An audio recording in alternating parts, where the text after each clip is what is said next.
Y vamos a arrancar con una frase destacada que tenemos en una placa del libro de Carlos Ulanowski para empezar a meternos en ese sueño de los locos de la azotea. Había que estar bastante loco o ser un geniecito de aquellos para proponerse algo semejante a lo que en esa noche mágica alcanzaron 4 muchachos provenientes de familias acomodadas del barrio norte de Buenos Aires. Por pensar, por pensar más lejos que otros, por soñar alto y por la costumbre de andar probando sonidos, probando uno, dos, tres, cuatro y soltando cables desde pisos superiores, los llamaron los locos de la azotea. Lejos estaba ese cuarteto de destacados pioneros de andar mal de la cabeza.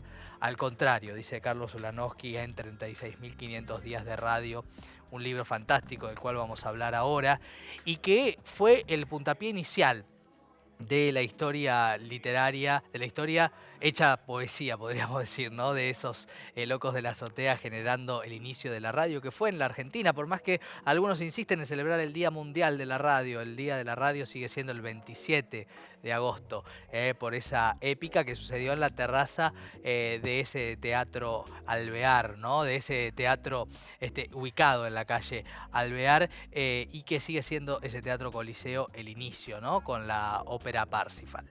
Vamos a hablar de eso y también queremos recordar la anécdota de lo que la radio significaba y significó en su momento en los Estados Unidos de la mano de la anécdota de lo que fue la Guerra de los Mundos de Orson Welles. Orson Welles en los Estados Unidos, mucho antes de ser el protagonista justamente del Ciudadano Kane como director, como creador, generó algo inédito con justamente hacer una transmisión radial en la cual adaptaba la obra de La Guerra de los Mundos de Wells y parecía que, según creyó gran parte de la ciudadanía estadounidense, había un ataque alienígena. Esto generó tal grado de credibilidad en lo que era el poder mediático, el poder de convencimiento de la radio, que mucha gente entró en pánico. Hubo catástrofes de diferentes tipos a partir de lo que pasó con Orson Welles. Y eso le generó la posibilidad de hacer El Ciudadano Kane, ¿no? De esa película que también fue un hito y que le valió obviamente bastantes problemas políticos a Orson Welles. Esto como por hablar de alguno de los hitos de la historia de la radio. Pero vamos a presentarlo a Carlos Ulanowski como amerita.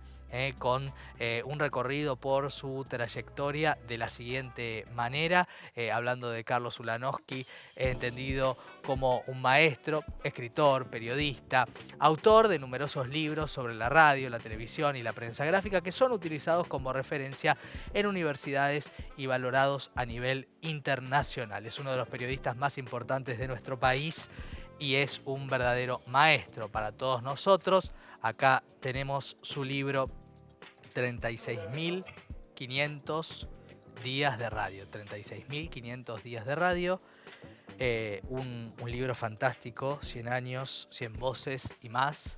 Hermoso además. Ahora vamos a mostrar gran parte de las ilustraciones, pero lo vamos a saludar en esta tarde. Carlos, bienvenido. Hola Maxi, ¿cómo estás? Bueno, muchas gracias por la invitación, por la presentación y por todas las cosas que estás diciendo. Muy cálido, gracias. Por favor, un placer. Son todas verdades. Carlos, bueno, vos sos uno de los que más saben de este medio centenario que la Argentina determinó, como contábamos, con los locos de la azotea. Este libro tiene un recorrido impresionante, desde el archivo, desde los nombres, desde las fotografías. ¿Qué descubriste vos, que ya sabías mucho de esto? Primero que nada, creo que así como la radio es ese vehículo de confianza, de intimidad, de calidez, de cercanía, la radio es fundamentalmente compañía. Creo que terminé de confirmarlo haciendo este nuevo libro, ¿no? Sí. A mí me ha pasado muchísimas veces, seguramente a vos también, has hecho radio, Sí. estás haciendo, Sí. Habrás escuchado, habrás recibido mensajes de oyentes que te dicen: Maxi, hoy es mi cumpleaños, Total. felicítenme. Exacto. ¿Qué es lo que está diciendo exactamente esa persona? Estoy solo. Claro. Estoy solo, necesito compañía. Y O el otro caso, gente que a lo mejor se queda sin gas o sin luz y llama a la producción de una radio. Entonces, la persona que lo atiende dice, pero ¿por qué no llama al área correspondiente de la Claro. empresa? Bueno, porque no me van a atender, Y la radio porque no sí, me van a escuchar. Y en la radio lo están escuchando. Y claro. seguramente él sabe que no va a tener gas o va a seguir sufriendo el corte de luz. Sin embargo, llamó a la radio. Porque, bueno, porque la radio tiene esa condición de cercanía y de necesaria compañía. La radio te acompaña. Y te acompaña o pidiéndote muy pocas cosas. Si tenés una vieja portátil, lo único que te va a requerir es un par de pilas cada tanto. Claro. Si tenés un celular de ultimísima generación, lo que te va a pedir es que no, o lo que hay que rogar es que no decaiga el streaming. Y así, ¿no?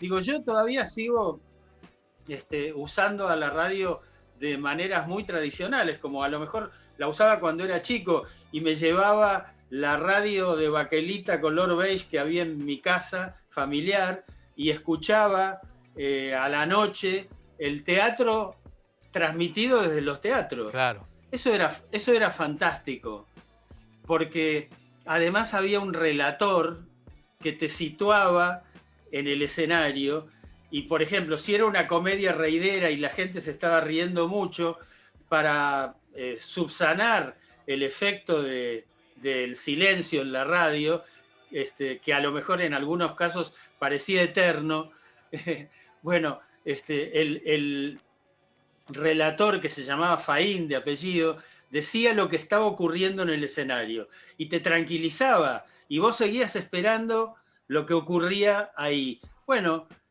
ahora mismo me llevo la radio para escuchar a Dolina, Claro.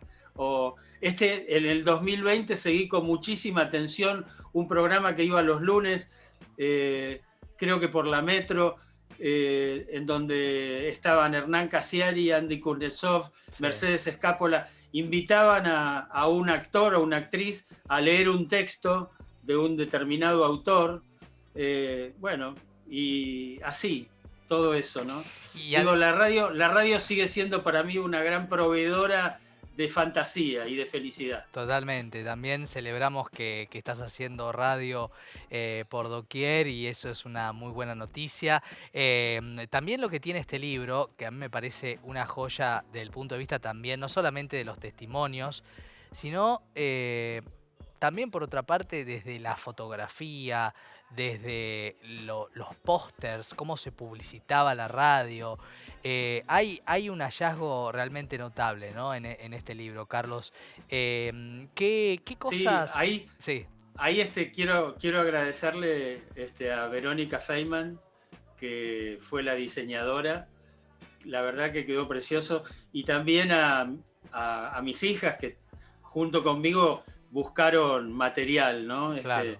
Que es el material fotográfico extraordinario que tiene Y vos, el sos libro, muy ¿no? generoso, también es cierto, y hay que decirlo al aire, en incluir la radio toda. Es decir, la radio está en este libro desde Los Locos de la Azotea hasta las radios por suscripción en streaming.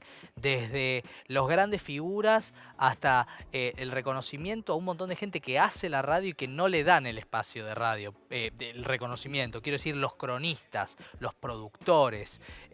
Dicho sea de paso, nuestra productora de Biblioteca IP es Antonella Fontana. No sé si el apellido te suena de algún lado. Claro que sí que me suena. Debe ser una de las mellizas Fontana. Exactamente, claro, sí, sí, sí, sí. Así que bueno, este programa tiene una especie de aura radial, aunque sea televisivo.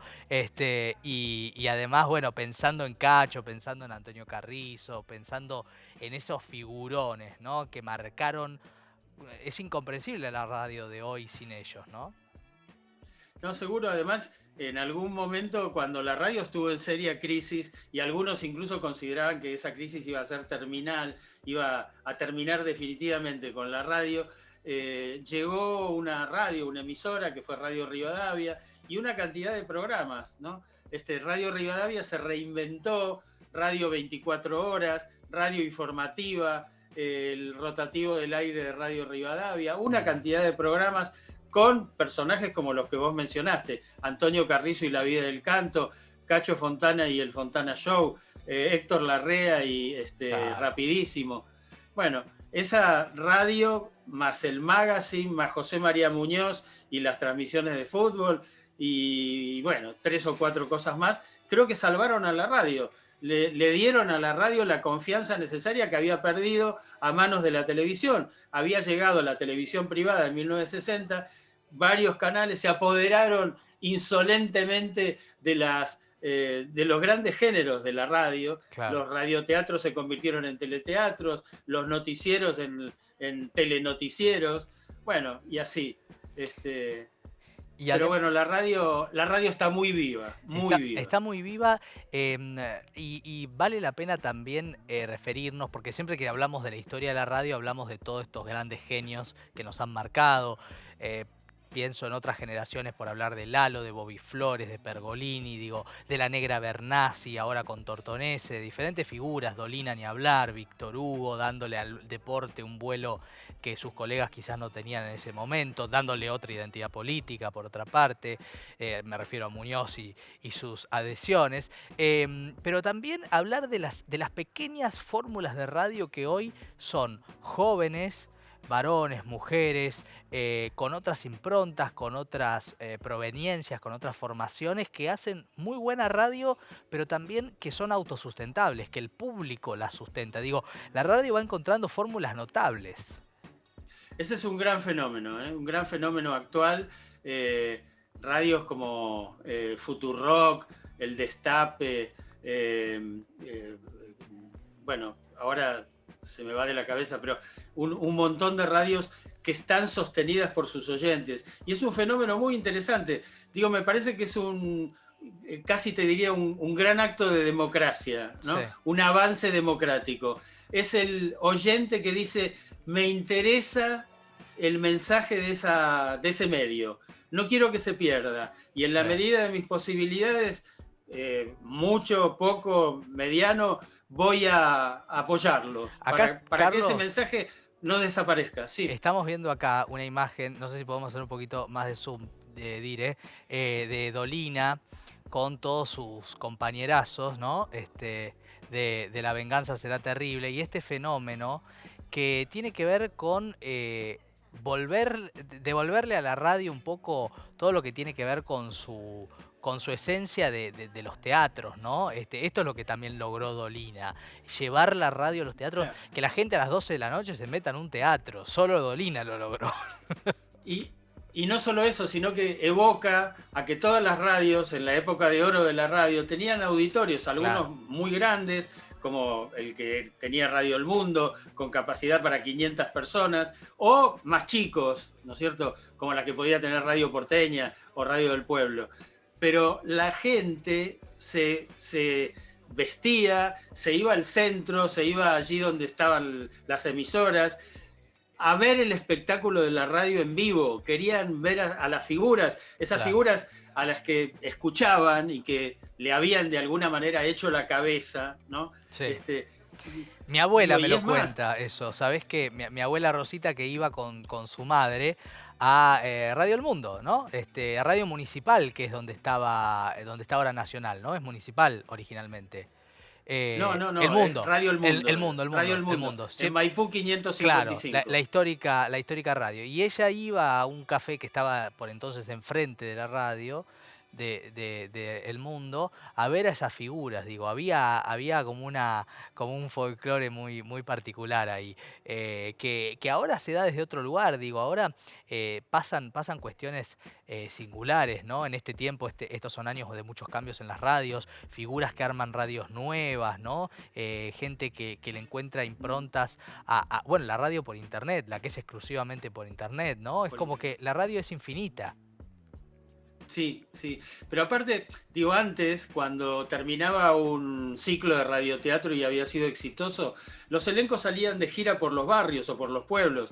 Y entonces la gente iba solo a corroborar sus certezas, a tratar de ver si lo que se había imaginado de la heroína o del galán eran estaban dentro de su cabeza, ¿no? A veces se llevaban desilusiones, Claro. pero en general tenían la posibilidad de acercarse a esas figuras y decirle, bueno, cuánto me gustó escucharlo, ¿no? Carlos, para terminar, una pregunta personal. Tu programa histórico y tu programa actual, si tenés que elegir uno. Bueno, yo me divertí muchísimo en el 1997 y 1998 en un programa que se llamó El Ventilador, que fue una producción de Jorge Ginsburg, en donde estaba Adolfo Castelo, Gaby Radice, Sí. en un momento María O'Donnell, bueno, Charlie Cacabielo era el operador, bueno, Malena Ginsburg en sus inicios. Bueno, esos 2 años fueron maravillosos, realmente. Soy tributario de una enorme cantidad de horas de risa que conseguí y de felicidad. ¿Y el actual? Y bueno, el actual programa se llama Reunión Cumbre. En origen también es un programa con una tertulia con 4 invitados presenciales. Sí. La pandemia lo ha convertido en un programa a través del Zoom y con un invitado por vez, ¿no? Un invitado cada 20 minutos. Pero bueno, trato de que sean todos los sábados 4 invitados, charlas, digamos, lo más profundo que pueda en 20 minutos. Sí. Y es un programa que realmente me gusta mucho hacerlo. Trabajo mucho cada semana para hacerlo. Es un programa espectacular, Reunión Cumbre. Bueno, Carlos... Una cosa que te quiero decir, escuché al principio que iba a estar Sergio Holguín, escritor al que admiro. Te pido por favor que le preguntes en mi nombre, o en el tuyo también, que si está próximo algún libro protagonizado por una heroína que me encantó, que se llama Verónica Rosenthal. Dale, le vamos a preguntar. Gracias, Carlos. Invitamos a que no se pierdan este librazo que ya hemos estado regalando a amigos fanáticos de la radio, porque es un libro que hay que tener, una Biblia para los que amamos la radio. Un placer recibirte. Igual para mí, te felicito también por todo lo que estás haciendo. Vi hace muy poco el programa que estás haciendo en la televisión pública, que es muy lindo. Muchas gracias. Es muy lindo. Seguí haciéndolo ese. Gracias, Carlos. Un abrazo enorme.